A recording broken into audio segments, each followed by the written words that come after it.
নিশ্চয়ই ভিডিওটি দেখেছেন। মদ খাওয়া রাস্তার উপরে বসে ছেলে এবং মেয়েরা মদ খাচ্ছে দিনের বেলায়, তাও তার প্রতিবাদ করায় একজন শিক্ষক তাকে বেদম মারধর করছে এবং সেটা একটা সিসিটিভি ক্যামেরায় ধরা পড়েছে। সেই সিসিটিভি ক্যামেরাটা না থাকলে আমরা এরকম ঘটনা হামেশাই ঘটছে আমাদের রাজ্যে এখন বা দেশে, এটা জানতে পারতাম না। আমরা এত উন্নয়নে পৌঁছে গেছি যে প্রকাশ্য রাস্তায় কোনো মদের দোকান বার কোনো বাড়িতে এসব নয়, শুধুমাত্র কিছু ছেলে তাই নয়, তাদের দলে মেয়েও আছে। ভাবুন, আমার বাড়ি না হোক আপনার বাড়ি, আপনার বাড়ি আমার বাড়ি না হোক থার্ড বাড়ি, যে বাড়িরই হোক, দিনের বেলায় প্রকাশ্য রাস্তায় জমিয়ে মদের আসর চলছে, কেউ কিচ্ছু বলার নেই। একজন শিক্ষক তিনি প্রতিবাদ করেছেন। তিনি কোথাকার শিক্ষক, কিসের শিক্ষক সেটা জানাটা আমার কাছে, একজন শিক্ষক ছেড়ে দিলাম, একজন সাধারণ মানুষ নাগরিক হিসেবে তুমি প্রতিবাদ করেছেন যে দিনের বেলায় তোমরা সকালবেলা রাস্তার উপরে বসে মদ খাচ্ছ। তার প্রতিবাদ করায় আপনারা দেখেছেন, আমি স্ক্রিনেও দেখাচ্ছি কিরকম মারধর করছে মানুষগুলো।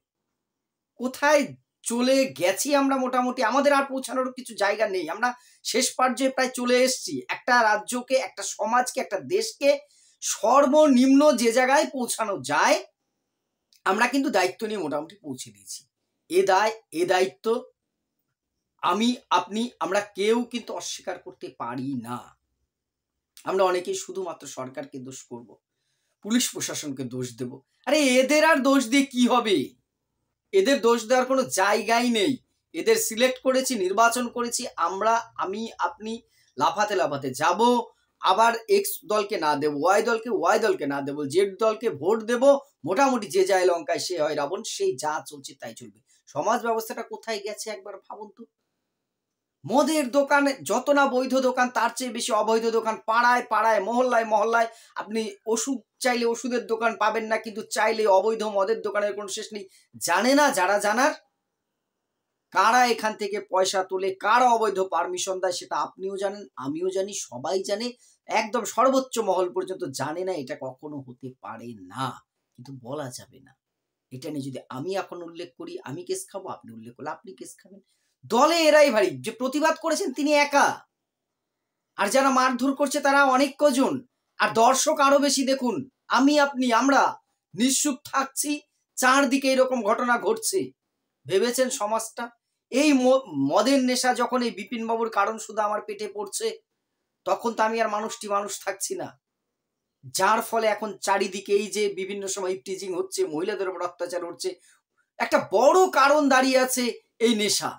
অবৈধ নেশার রমরমা চলছে, কেউ কোনো রকম কন্ট্রোল করছে না। এটা যেন এখন একটা উৎসব চলে এসেছে। আজকে বৃষ্টি হয়েছে, আজকে তো খেতেই হবে। আজকে বৃষ্টি হয়নি, তাহলে সেই আনন্দে খেতে হবে। কালকে বৃষ্টি হয়েছে, সেই আনন্দে খেতে হবে। তোর ছেলে হয়েছে, তুই সেই আনন্দে খেতে হবে। বাপ মরেছে, সেই আনন্দে খেতে হবে। শ্মশানে যে বিয়ে বাড়িতে খেতে হবে, অন্নপ্রাশন বাড়িতে খেতে হবে। কিছু হয়নি সেই দুঃখে খেতে হবে, কিছু হয়েছে সে আনন্দে খেতে হবে। এটা ছাড়া আমাদের যেন আর চলছে না। সমাজের প্রতিটা মুহূর্তে ভাত পেটে না থাকুক চলবে, কিন্তু পা টলবে না, সে জিনিস খাবো না, এতে কিন্তু আমাদের চলছে না। হয়তো আপনি খান না, হয়তো বা আমিও খাই না, আবার খাই হয়তো, কিন্তু বেশিরভাগ মানুষ, ভালো ভালো মানুষগুলো প্রতিবাদ না করতে করতে আমরা তো, আমাদের ক্ষমতা নেই সবারই যে প্রতিবাদ। এই দৃশ্য দেখে আমরা কেনই বা প্রতিবাদ করব? কেন আমি যন্ত্রণা, কষ্ট, এই মারধর, জীবনহানিও হতে পারতো ওই ভদ্রলোকের, এবং হচ্ছে অনেক ক্ষেত্রে প্রতিবাদ করতেছে। এটা দেখার দায়িত্ব ছিল যে প্রশাসন তারা কোথায়, কারা এগুলোর অনুমোদন দিচ্ছে, কারা এখান থেকে পয়সা তুলছে। স্থানীয় রাজনৈতিক নেতারা আছে, সেটা যে যেখানে ক্ষমতা আছে, যে দল আছে, রাজনৈতিক দল সবাই সমান, কেউ খারাপ নয়, আমি বলি সবাই ভালো। এগুলোকে কি নিয়ন্ত্রণ করা যাবে না? না, এইবার এই হায়নাগুলোর সামনে কোনো আমার বাড়ির, আপনার বাড়ির কোনো মেয়ে যখন দিনে রাতে পড়বে, তারা তো ছিঁড়ে খাবে। হচ্ছে যেটা কাম্য নয়, কিন্তু হচ্ছে তো চারিদিকে। এর দায় ভারটা কে নেবে? আমরা কি জাগ্রত হব না? কেন আমরা সোচ্চার হব না? এরপরেও সবাই কিন্তু আমরা মৌন। এরকম একটা ঘটনা ঘটে গেছে, আমাদের যেন সয়ে গেছে, আমরা যেন গন্ডারের চামড়ার অধিকারী হয়ে গেছি। হয়েই থাকে। কেউ কেউ তো এমনও, কি বলার দরকার আছে, ওরা ওদের পয়সায় খাচ্ছে তাই তো। আর ভাই হ্যাঁ, অবশ্যই তুমি তোমার পয়সা খাবে, বাড়িতে খাও, কেউ না করেনি। তোমার বাড়িতে তুমি কি খাবে সেটা নিয়ে আমার কোনো আপত্তি নেই, আমাদের কারোরই নেই। প্রকাশ্য রাস্তায় মদ খাচ্ছে কয়েকটি ছেলে, শুধু না, তাদের সাথে মেয়েরা বসে। ভাবুন তো, কোনো বাড়ির মেয়ে এসে, তাহলে আমাদের নৈতিকতা, আমাদের শাসন, পারিবারিক বন্ধন, এটা কোথায় গেছে? এগুলো ভাবার সময় এসেছে। দিন দিন দিন দিন কোথায় নিয়ে যাচ্ছে আমরা, শেষ কোথায়, আমাদের ভবিষ্যৎ প্রজন্মের জন্য আমরা কি রেখে যাব? লটারি আর মদ আর জুয়া, এই করেই কি তারা কাটাবে? এদিকে চাকরি যাচ্ছে, ওদিকে এইরকম হচ্ছে, চারিদিকে একটা নৈরাজ্যের পরিবেশ, কলেজে ভর্তির কোনো খবর নেই, এইরকম একটা নৈরাজ্যের পরিবেশের মধ্যে এইরকম রমরমা একটা ব্যাপার চলছে।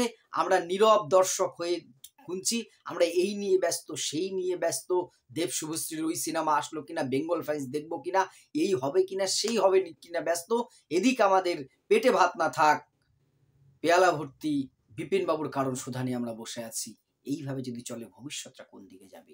এই যে মারটা দেওয়া হয়েছে, এটা শিক্ষককে মারানো, এটা সমাজের গালে চড় পড়েছে, আমার গালেও পড়েছে, আপনার গালেও পড়েছে। এরপরেও যদি আমরা চুপ থাকি, ভবিষ্যৎটা কিন্তু আর রাস্তা অপেক্ষা করবে না। এরপর আমার বাড়িতে ঢুকবে, আপনার বাড়িতে ঢুকবে, সবার বাড়িতে ঢুকবে। সেদিন কিন্তু আমরা ওই ঝড় আসলে চোখ বুজে ঝড় থেকে বাঁচা যায় না, কিন্তু শেল্টার খুঁজতে হয়। বাঘের সামনে পড়লাম, আমি চোখ বুঝলাম, আমি বাঘকে দেখছি না, বাঘও আমাকে দেখবে না। এই চোখ বুজে থাকতে থাকতে কিন্তু আজকে রাস্তায় চলে এসছে, বাড়ির গলির মোড়ে চলে এসছে, কাল আমার আপনার বাড়িতে আসবে।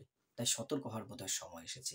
এটার বিরুদ্ধে কিভাবে সোচ্চার হওয়া যায়, আসুন আমরা অরাজনৈতিকভাবে যার যার অবস্থান থেকে সোচ্চার হই। অবৈধ মদের কারবারটা বন্ধ করতে হবে।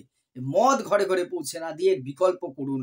এই নেশার হাত থেকে যুব সমাজকে ধ্বংসের হাত থেকে বাঁচান। পেটে ভাত না থাকলেও মদ খাওয়ার যে প্রবণতা আমাদের বেড়েছে, সেটাকে বাঁচান। না হলে কিন্তু ভবিষ্যৎ খুব খুব একটা খারাপ জায়গায় আসছে। এরকম অবস্থা কোন দিন না আমার আপনার বা আমার আপনার পরিবারের কারো হয়। তাই সতর্ক হওয়ার সময় মনে হয় এসেছে, সোচ্চার হওয়ার সময় এসেছে। সতর্কর থেকে বড় কথা কি মনে হয়?